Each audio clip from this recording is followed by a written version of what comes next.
Welcome back to another Productivity Like a Pro podcast episode. Again, live with our members, recording this and answering all your questions in the chat, if you have any. Paperless Movement, your productivity, your way. But today we wanted to tackle the topic, I think once again, I'm not sure if we did this a lot in the past, but it appears over and over again also in our inner circle cohort and our current one, the difference between Heptabase and Tana. When should you use what? Should you just one of each? Should you use both in combination? What else should you use? What is it at all? Right?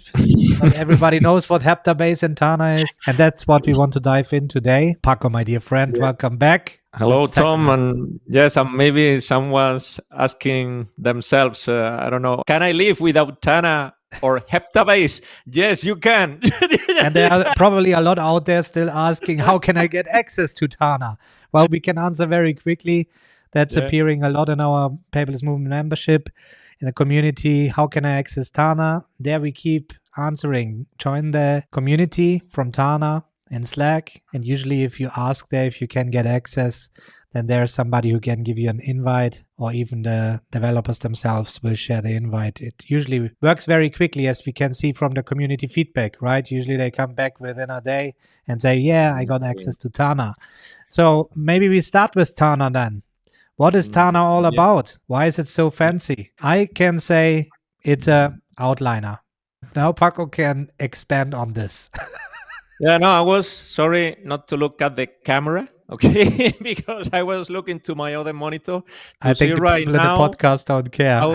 How many people join the Slack channel on Tana, okay?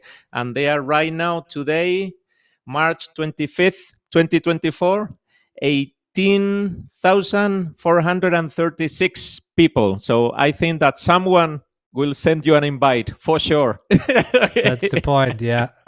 The more the merrier. I already wonder why it's not public yet. Well, it would make sense, and that's the first thing to tackle. It's the complexity and the steep learning curve. And I'm sure they want to improve this before they go live in the broad public, maybe. But now, let's answer the question. It's an outliner, but it is a lot more than that. But for all of you who don't know what an outliner is, Paco will explain to you now what an outliner is. Something we also answer in our digital note-taking, like a pro course inside the membership. We dive deep into this. Obviously, it's a technique. But well, Paco, what is an outliner for you? Because you are in love with these type of tools, right? Yes, right. It's a technique that I've been using for, well, I don't know how many years, because I don't know, the first outliner that I've ever used, I think it was Omni Outliner or something like that from the OmniFocus group. I think they had something like that. And that's why, because that's why I came into OmniFocus as a task management, and project management tool. For me, I spent, I think, 3 years using OmniFocus as a task manager. But I think that Omni Outliner was the first one or something. So quite a long ago. And since then, I've been jumping from one to another. Before Tana, I was into Workflowy. That it was amazing for me. It was minimal. It has everything perfectly implemented, clean. You could use your keyboard without any problem to navigate through the different nodes, okay? And outlining is a technique. That's something that people need to know, okay? It's not the tool itself, okay? We call Tana and all these tools outliners because they use the outlining technique, okay? But outlining was something that you can use on paper without any problem, and it's just a way of creating ideas and give them some structure, okay? Based on a tree, okay? You start with an idea and then start creating a tree with different... And then I just want to say, and we saw on X recently a post from Tiago Forte, the developer of Second Brain, who mentioned a few things what any note-taking tool should have, or all you need to take proper notes. And one point was bullet points. You only need bullet points. And I think it's important now to explain the difference between bullet points and outlining, as there is actually a difference, and many people misunderstand or see this as the same thing, right? Yeah, sometimes I thought about why the heck did they use a bullet? But the point is that I was trying to use another symbol, I don't know, a hashtag or whatever, so that people don't think that an outliner is just bullet points, because so many people using Common Life, I think that if they have used some other symbol, I don't know, a strange symbol, I don't know, I can look at my keyboard and I don't know, the dollar, I don't know, and instead of bullet, they create dollars instead of that. And then people don't get confused, because the moment that they see any note-taking app, any word processor, or any whatever, okay, you see bullets, and then you think that it's exactly the same, and it has nothing to do, okay? It has nothing to do, because an outliner goes beyond, okay? The other day I was reading about the history about outlining and the outlining technique, and well, I think it comes in the 17th century or something like that, okay, where people start, it's just to create some bullets, okay, to, first of all, I think that it's a dump of your idea, you dump them, and then you create order by putting things up and down, or indenting or unindenting the different ideas, okay? Because the moment that you see that there's a relation, for instance, I say, I want to do a presentation, okay? So I say greetings, content, and, okay, saying goodbye to the people, okay? That's the structure, the simple structure. I say, well, in the presentation, I'm going to include A, B, and C, okay? Well, then you indent, below presentation, you write down that, and this is endless, okay? That's a beautiful thing about an outliner, that there are no limits, okay? You are not limited to the number of branches.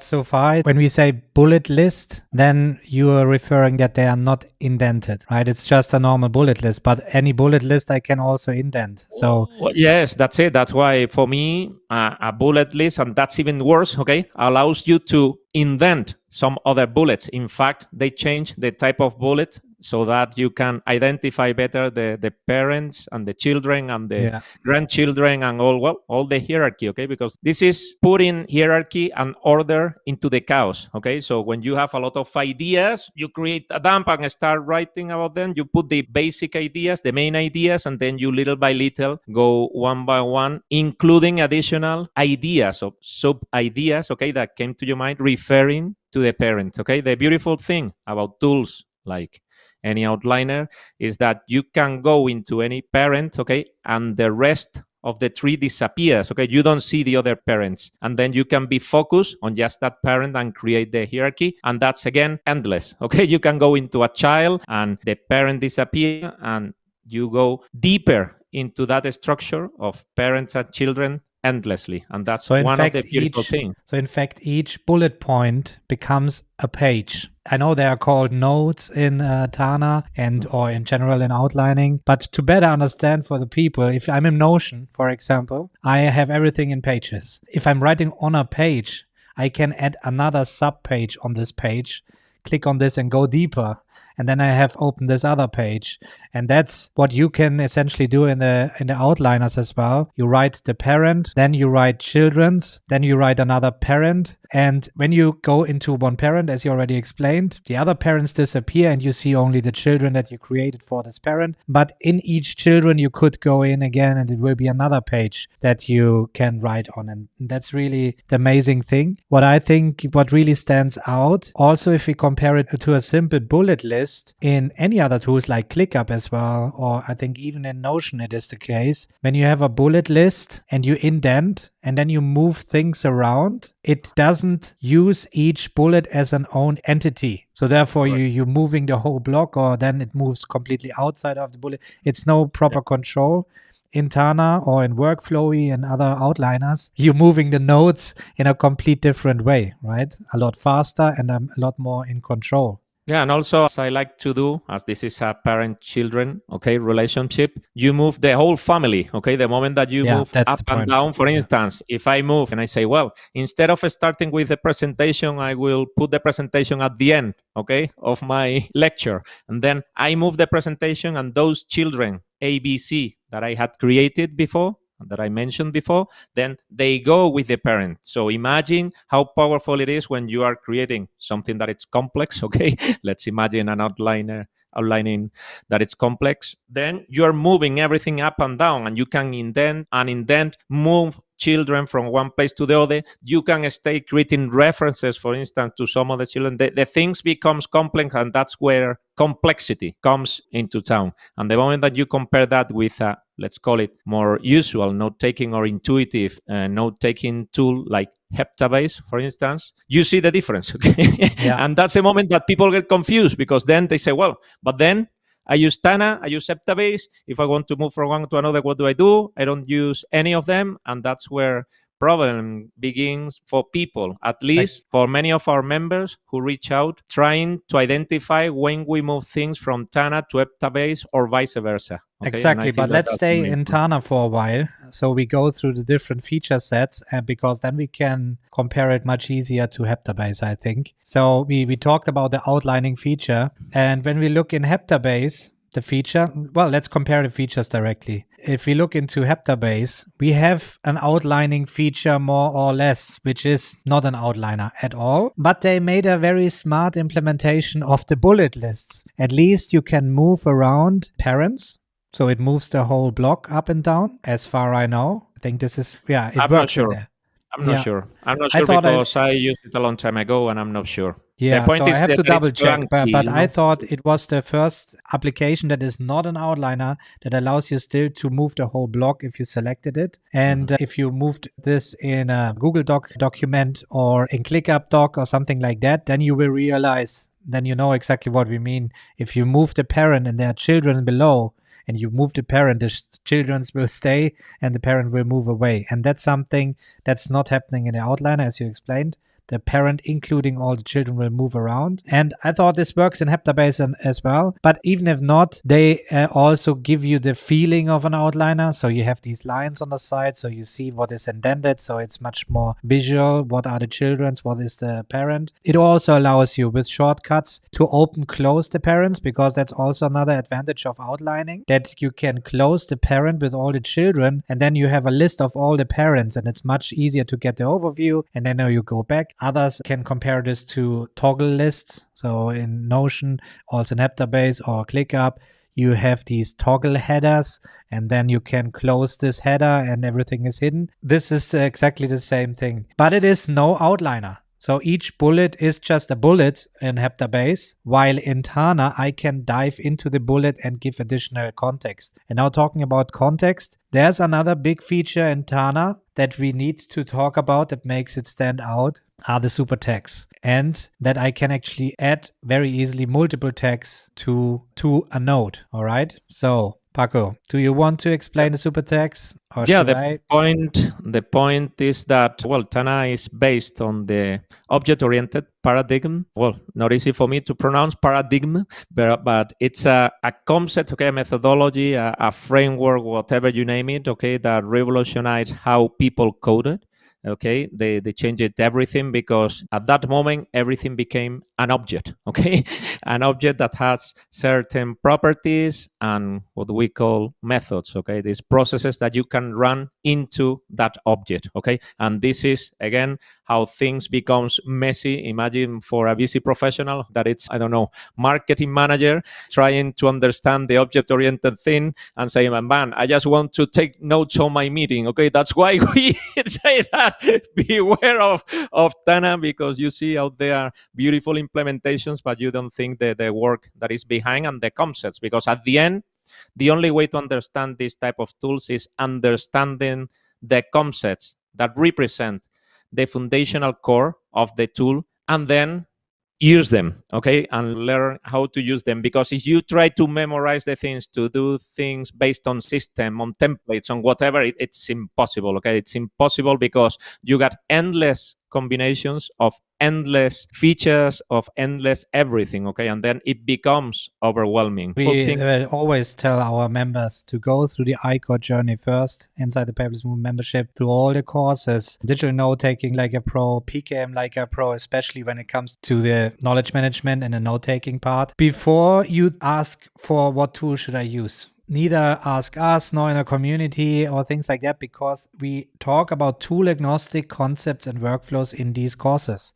We force this because it's so essential to understand the tool agnostic principles first, And then you will look at any tool in a complete different way. And what you just mentioned, Paco, that's exactly the thing. Once you understand this, the tool doesn't matter anymore. You will go to the tool, you will try to apply your tool agnostic concepts and workflows and see how this tool can provide it to you. How can it enhance these concepts and workflow in the best way possible?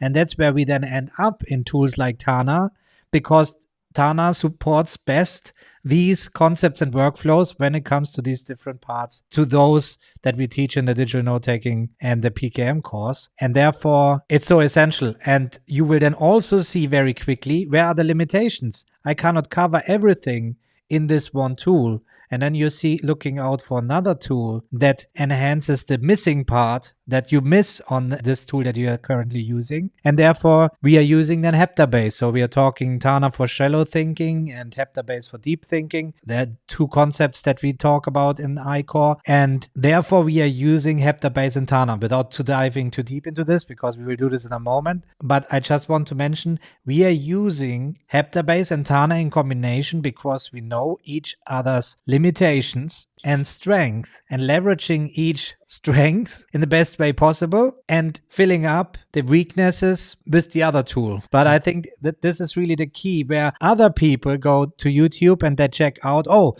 there's a video about Heptabase. Oh, this looks so awesome, this tool. And they move everything into this other tool because they have a gut feeling the current tool they're using is missing something. And then they feel the other tool can solve everything, but neither do they know what they're actually missing in their current system or in a current tool. It's just a feeling. And then they will move over to the other tool and realize, man, I'm still missing it, or they miss something else that they loved on the other tool. So that's why it's key to understand what it is that you're missing by understanding concepts and workflows, and then make informed decisions on what tools you use to set up this proper note-taking system. And especially with tools which are so open, flexible, like Tana, because in Tana, it's like coding with no code, okay? Because you got all the elements, okay? You can create processes, you got objects that have a structure, that is the database world, and then you got everything. I mean, if you want to try to run everything, it could be possible. Now, the thing is that we don't recommend that at all, okay? Because we are against that approach of one app for everything, okay? For that doesn't work after decades trying that approach, because it sounds fantastic, okay? Just having one tool for everything, and you forget about the rest of tools, and that's not possible because of the things that Tom has just said, that you should try to take the best out of each tool. And that's what we do in the combination between Tana and Heptabase, okay? Because the point is, and the question that the beginning of everything, okay, related to this episode is, what's the moment that you decide? First off, for us, it's not or Heptabase, it's Tana and, because they are complementary. Okay, that's the one of the most important things, because people think that they are like competitors in the world of PKM or note-taking. Of course, there are people out there who defend their position to the limit. Okay, that's not our approach. We will never say bet on this tool and that's it. No, it depends on your circumstances, how you think, your environment, everything. Okay, and that's why we focus on processes and concepts. Okay, workflows and process, because the tool comes afterwards.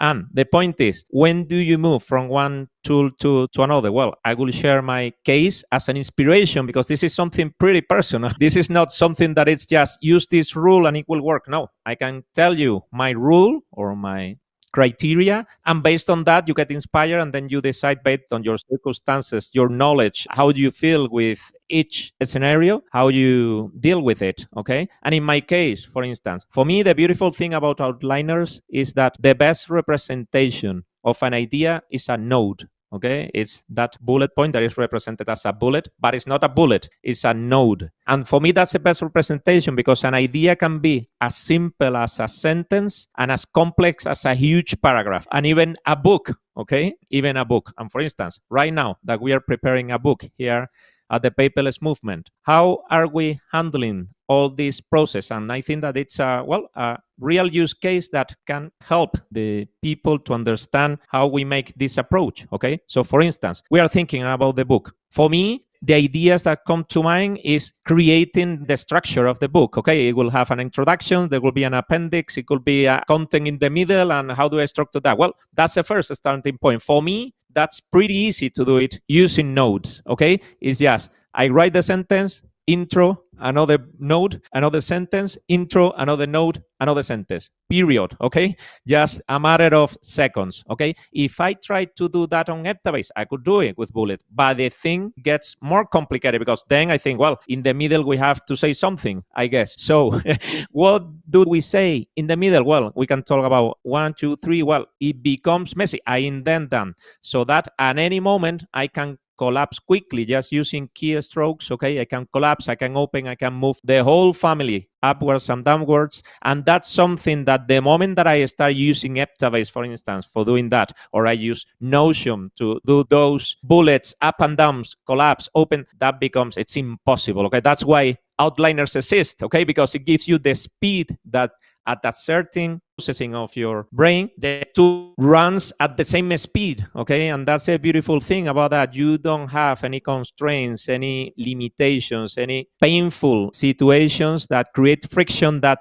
your brain gets annoyed, and then you lose the idea that you were trying to develop and represent and write down. Okay, so that's the first things. But what happens that when you are talking about a book, there's a moment that you are using the outlining technique that it becomes messy because I want to start putting content, huge chunks of text, for instance, that I want to put inside any of the bullets. At that moment, for me, it becomes messy. Okay, the outliner, that was something beautiful, that runs pretty fast, that it's clear, it becomes messy because I cannot manage that huge amount of information quickly. I need to represent it using some other thing different. In this case, it's the moment to use, for instance, Heptabase, because I'm using big chunks of text that are related. Okay, I don't want to waste the time giving a structure to that because I'm just creating the backbone of the book. I move to Heptabase. And what do? I use cards, okay? Each node becomes a card at the beginning. But I say, well, man, I have the cards and now I use a whiteboard because even using cards, it becomes messy. I need something visual, but with texts. That's why I cannot use a visual thinking tool like Miro, because I'm manipulating big chunks of text. And when I'm talking about big chunks, I'm talking about, I don't know, maybe 50 lines, 60 lines. It's huge. It's even bigger than my screen. So I need to handle that. And that goes perfectly into a card. And then that's a beautiful thing about Heptabase. And for me, it becomes natural. When do I move? Well, when I see that the outliner is giving me a lot of friction, I change the tool and I move into Heptabase. I try with card, impossible, then I move that. That's a beautiful thing about Heptabase. That is not a visual thinking tool. It's a note-taking tool that has certain features related to visual thinking, like whiteboards. And then I can use whiteboards, and there I can move the things, I can color things up,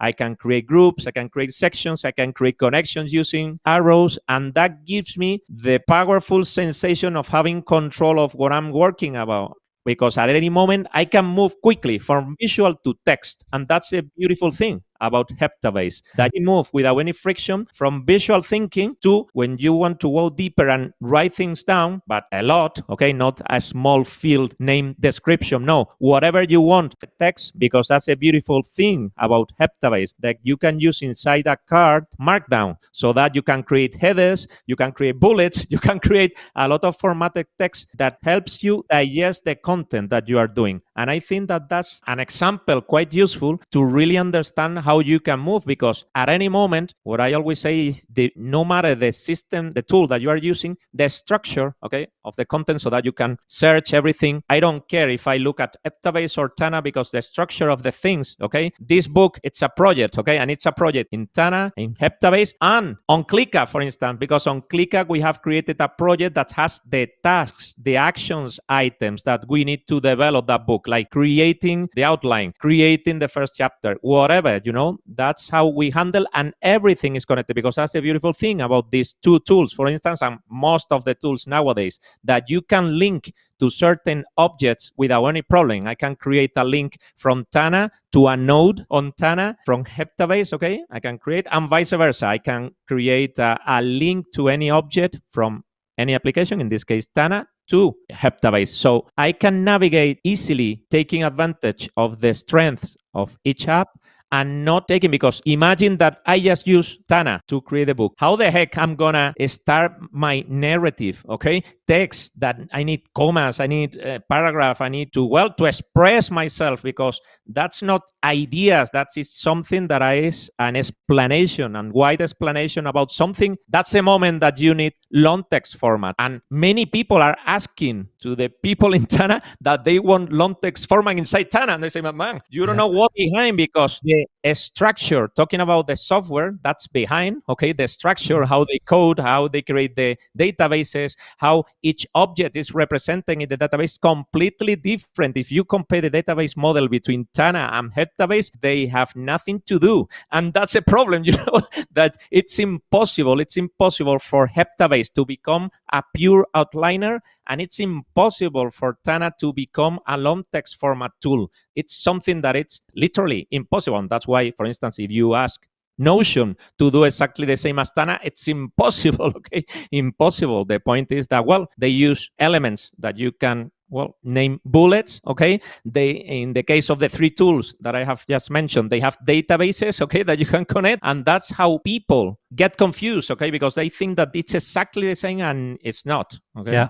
And Mary says this here, Paco, thanks for clarifying that transition from an outline to adding large chunks of content to that outline. For example, the transition from Tana to Heptabase, very helpful. And it's really key to understand this, because the question would now be, and this is usually the question that we then get, is what about the scattered information? Now I have information in two different places, and you mentioned it already. Well, you can connect these nodes with each other. There, it's key that you have the same structure in all the tools that you use.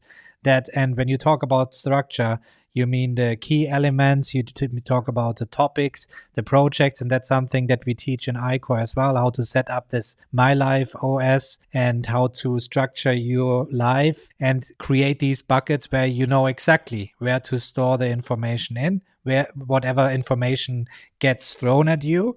And therefore replicating the structure in any tool will make it so easy to transition from one to another, to even kill one and stay in another. And again, now the question is, don't I duplicate information this way? And it's not, because in our case, Tana and Heptabase have two different purposes. Not only that we talk about the same project, but the type of content is different. In Tana, we talk about the shallow thinking, to develop the ideas, to quickly think and develop the ideas in the outlining, leveraging the outlining methodology. And then for those who know Tana versus Heptabase know exactly, you cannot do formatting or anything like this in Tana. You have to have paragraphs in nodes, okay? Each node is a paragraph. So this is the moment to move on to Heptabase, to do the deep thinking and to further establish what you have already distilled in Tana. And I published a video on YouTube for those who are interested. We are also using Reader in front of Tana. So when we talk about shallow thinking, Tana is a mix of shallow and deep thinking, again, depending on what we think about inside Tana. And Reader is really just a shallow thinking. It's a dump where you really, that's interesting on the web, I save this. So therefore you're already collecting there, distilling it further by highlighting in Reader, and then it gets into Tana with the synchronization. I don't want to dive too deep into this, because if you're interested, watch the other video. However, the key here is really that we are not duplicating information. It's a process. We are processing the information into the other tool, or it stays in one tool, like in Tana, with a start and end. For example, I have to write a complicated email answer, and then I draft it out on Tana. That might be it. But Paco, you explained it the last time. There was a very complicated email that needed to be very long with a lot of information. That was the moment you moved on to Heptabase to get the visual representation. And now the question is, when I search for information, where do I look up the information then? And that's also something. There are only two places where you look it up. And either Correct. You go to your shallow thinking system to get inspiration if you search for things, or you go to the deep thinking system where it is already very clear where to look at. Because usually, at least for me in Heptabase, it's very clear. I have whiteboards for certain key elements, topics, and I go go to this whiteboard, I find exactly what I'm looking for, because I'm not cluttering up my deep thinking tool, which is Heptabase, with all the floating ideas and URLs and all this. While in Tana, I have my journal that I use to write down whatever comes to mind during the day, and I know it will stay there. In Heptabase, I'm not using the journal. So these are the features that I shut down for the purpose of staying to the purpose of the tool that I'm using it for, deep thinking versus shallow thinking. And then there are features that I double down on in the different tools, which would be then the outlining functionality and also the super text that I mentioned it, but we are running out of time today. I think that would be a whole episode just talking about super text next time. So don't forget to tune in next time. But this is really the key,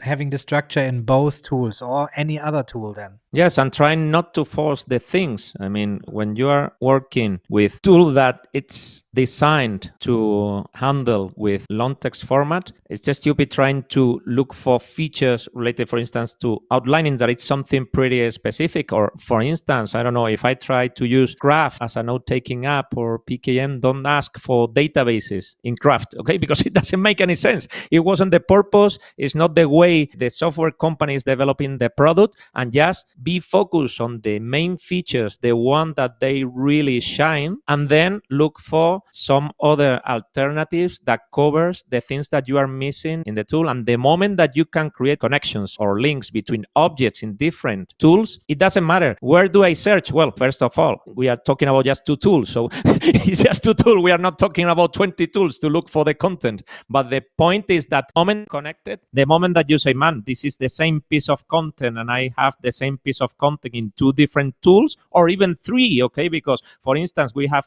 work streams on ClickUp, okay? For instance, when I write the articles or Tom prepares his videos, we have work streams, and those are the actions, okay, that we need to do to create the piece of content until we publish it. And for me, I have the connections, okay? I have the connection between the 3 tools in that piece of content. So I don't care. I can create the search using, I don't know, ClickUp AI, the article appears, and I quickly can navigate to Tana to see the outline. I can navigate to Heptabase to see the article that I have written down. So there's no problem at all. That's why using different tools and taking advantage of features of the tool, because imagine creating such a complexity of our work streams on Tana. That's something that, well, I cannot imagine, okay? It's something impossible. We have automations, we have connection with some of the things. We need to share the things to create comments, and there are third people interacting with us. We have maybe conversations on Slack that we link. Well, the point is that having a clear vision of your productivity system, okay, knowing the architecture of tools you have, why you use each of them, because you need to justify. That's why we use the ICOR framework, because it justifies to you the applications that you are using and why and when you should be using them. And that gives you the clarity of having that map, that ICOR framework in your mind, in your brain, and it becomes second nature. Because for you, I don't have any problem whenever something pops up. It's a thought. I know where to store it. I know how to retrieve. It's an action. I know it's an action related to my team. It's a comment, and everything is there. And besides, we establish protocols the moment that we interact with our team, and everything works, okay? Everything works. You become productive. You don't suffer anxiety, and everything is crystal clear because it's based on your comprehension of your productivity system. That's why we at the Paperless Movement is telling the people how they can build their own productivity system, because it's something so personal. It's something that you need to design and create yourself. Some of the thing is that we help you learn how to build that, but we're not going to tell you this is your ICOR framework, you have to use it and use these workflows, that those are the ones that work for me. No, because each situation, each person is totally different one to another. That's why for me it doesn't make any sense. Well, you're going to run your life just using Notion, and here you have it. Notion, this is how you set it up. Here's your template, and you will be happy. For me, that doesn't work. For us, it's totally different, and the opposite. Okay, and I think that this is even better because we are giving you freedom. Okay, freedom to choose the tool that you really like, that you really enjoy, that you really trust. That sometimes is the tool that your company tells you to use. So you have the freedom, and also we give you the possibility that at any moment you can check any new tool or any software, piece of software that someone introduces, and quickly quickly see the strength, the weaknesses, where it fits inside your iCore framework, if it's worth it to give it a try, if not. And I think that that's a beautiful thing about that. You are free to use whatever you want, because at the end, we always say the same: concept and workflows, and that's it. That's exactly it. Amen to that. And concepts and workflows, as we said many times in this session, is what it makes it easy to switch tools, to understand the tools that you're using, and that give you this anchor to make a comparison to other tools, because you have the specific tool set for your workflows and concepts that you need. Therefore, now you have something that you're comparing it with, and not just the features that look so shiny and fancy and then make total sense for the YouTuber out there showing you how amazing he lives as a solopreneur, creative solopreneur student, for example, while you are running a 600 people company and suffering through the day because you're not able to take notes. It makes just no sense. And as Paco already said, we are all so different, each individual, that it is so important to make it for yourself. And with iCore, that's the easiest way to understand what it is that you actually need and grow from there. This being said, we have our Inner Circle cohort. These are our coaching sessions and the program with coaching sessions with Paco and me, and with additional resources where we help our members to go through the iCore methodology. So it's a done with you program, and therefore we have to stay in time and stop here now, because we have our next session with our Inner Circle members for the April cohort. So cannot wait to dive into this. And guys, tune in next time. We will talk more about super tags, I guess then. Okay, catch you up next time. Bye-bye. See you guys, and thank you for being here. Everybody's talking about the movement.